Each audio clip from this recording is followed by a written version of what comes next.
s'essayer aujourd'hui à démontrer qu'une somme de puissance de 5 est un multiple de 31. Ce qui revient en fin de compte à dire que ce nombre-là, x, va être congru à 0 modulo 31. Alors on peut essayer déjà de remarquer que dans cette expression, il y a un facteur commun. Et le facteur commun ici, c'est 5 à la puissance 2000. Donc je le mets en facteur. Il va me rester une fois le facteur commun.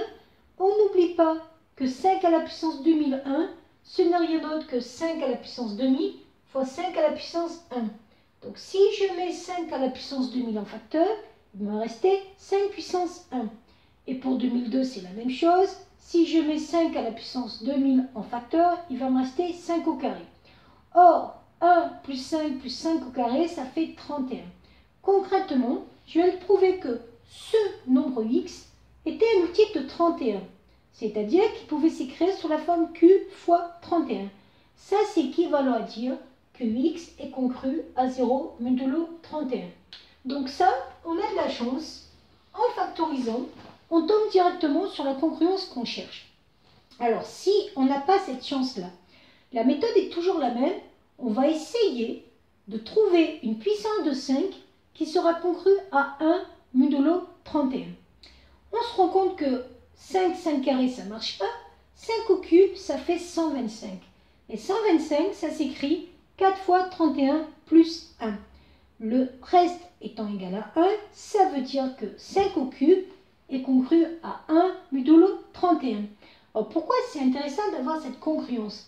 Dans les congruences, il y a une propriété qui consiste à dire qu'on peut multiplier les congruences entre elles à partir du moment où le modulo est le même.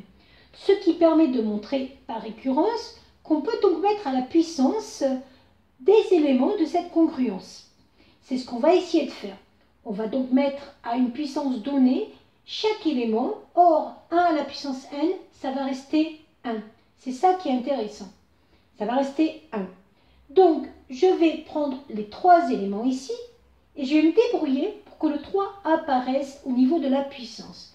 Donc, pour 5 à la puissance 2000, je vais diviser 2000 par 3 par une division euclidienne et je vois que ça fait 3 fois 666 plus 2. Ce qui se décompose au niveau des puissances comme ceci. 2001, ça se décompose en 3 fois 667.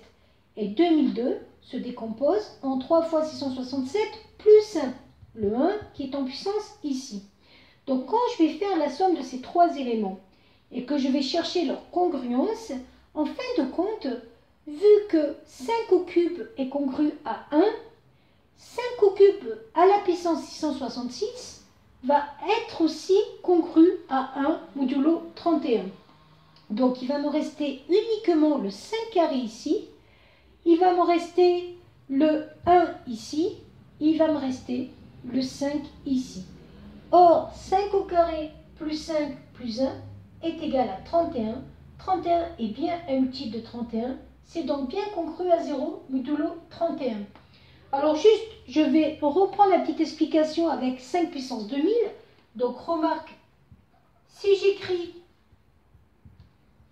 5 puissance 2000 comme s'écrivant sous la forme 5 puissance au cube à la puissance 666 fois 5 au carré, je pars du fait que 5 au cube est congru à 1 modulo 31.